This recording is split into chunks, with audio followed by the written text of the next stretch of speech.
Alguns historiadores, como Enzo Traverso, preferem a denominação pós-fascismo para se referir ao que tem acontecido no mundo atual, né?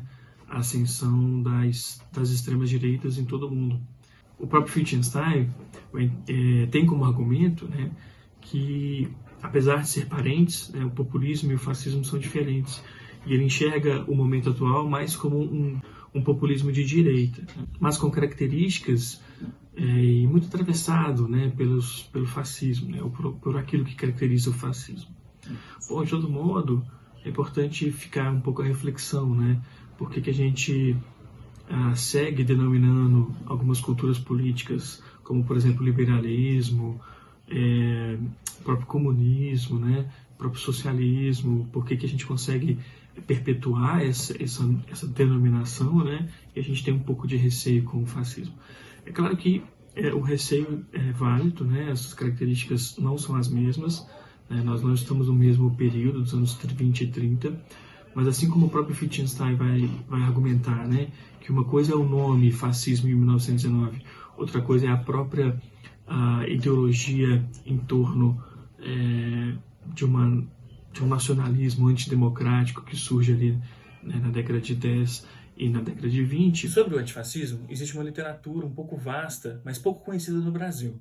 Nigel Copsey argumenta que o antifascismo nasce no mesmo momento que o fascismo. Além disso, os movimentos em torno do antifascismo têm uma característica histórica de participação em brigas de rua.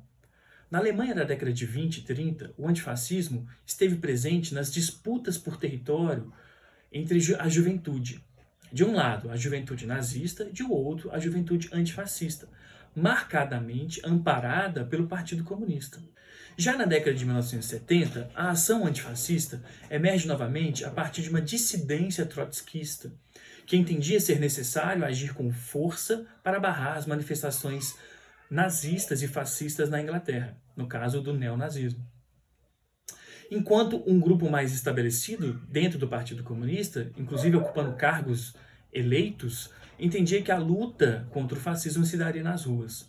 Anarquistas, individualmente ou em grupos, também estiveram ao lado de movimentos antifascistas na primeira metade do século XX, assim como na segunda metade. Nesse último quartel do século XX, o movimento antifascista ganha uma proporção transnacional e seguiu mobilizando ações para barrar o crescimento do fascismo, como a organização de barricadas, bloqueio de rotas de manifestação, barrando, propriamente dita, as manifestações na linha de frente, né, das manifestações. E, muitas vezes, no enfrentamento, né, com as forças policiais que cobriam, né, essa segurança desses eventos. A definição de polícia como responsável por aquilo que passou a ser chamado de segurança pública é muito recente. Eric Moncone argumenta que, por exemplo, que nos Estados Unidos, somente a partir da década de 1920, as polícias focaram na criminalidade, ou focaram seu trabalho, né, no combate à criminalidade. Outros autores, como Clive Emsley, na Inglaterra, observa que essa curva de transformação já existia ali no meados do século XX. O fato é que a polícia tem uma origem histórica na formação dos Estados nacionais, inclusive na conformação dos Estados democráticos, como argumenta o sociólogo Dominique Monjardet. Isso significa dizer, como argumenta a filósofa Hélène Leuillet, que a polícia é um elemento de política racional, mas uma política que lida com as circunstâncias. Ou seja, a política é um saber e uma inteligência de Estado que lida com a gestão cotidiana da população. Esses três conceitos, no entanto, são disputados e representados de formas distintas pelos sujeitos envolvidos com o movimento policiais antifascismo e também pelo público com quem o movimento dialoga em suas redes sociais e em suas comunicações. Uma grande característica dessa discussão pública gira em torno da ideia de experiência dos profissionais da segurança pública, garantindo a autoridade para se falar sobre determinado assunto. Por outro lado, a experiência de grupos organizados em movimentos sociais em relação aos abusos das violências perpetradas pelas polícias no Brasil também informam esse debate. Essas tensões em torno das definições desses três conceitos são importantes norteadores do debate. No caso do MPA, essas definições orientam suas ações e as defesas promovidas pelo próprio movimento em ações, por exemplo, para barrar grupos neonazistas do Rio Grande do Sul, ou ações para barrar grupos, recentemente, né, contrários ao isolamento social em vários estados, mas notadamente o Rio Grande do Norte.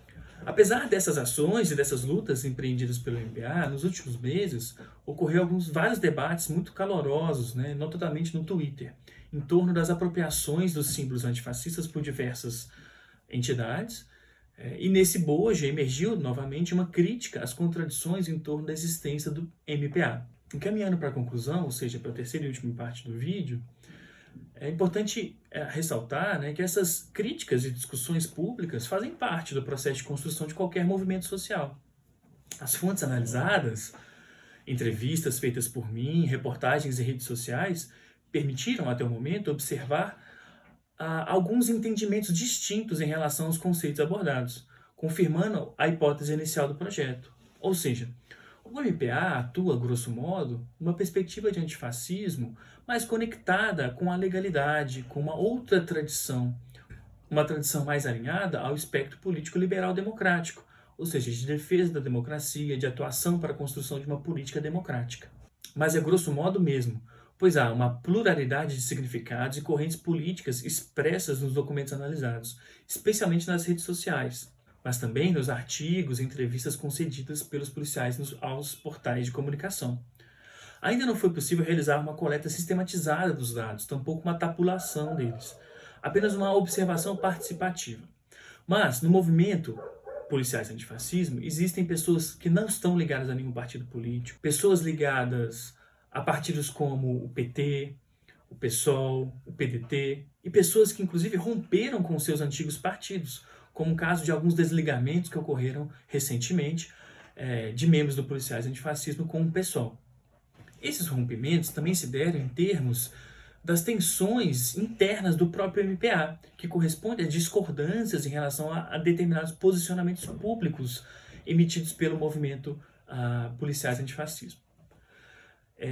Essas crises e tensões são normais e são constituintes, né, de todo grupo social, todo movimento social.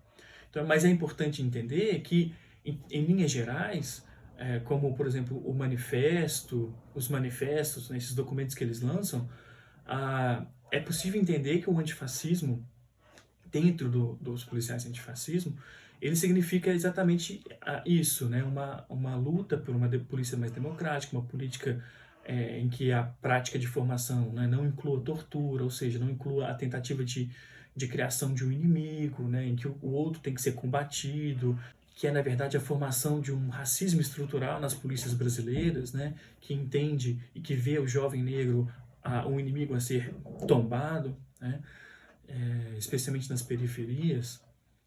Bom, mas, enfim, o crescimento da extrema-direita no mundo é um tema intrigante para historiadoras e historiadores, né?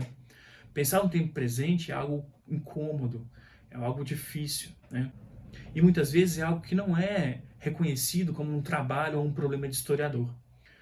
Bom, eu entendo, ao contrário, que pensar o tempo presente, pensar essa história imediata, é contribuir para a reflexão daquilo que fomos, mas também daquilo que podemos ser.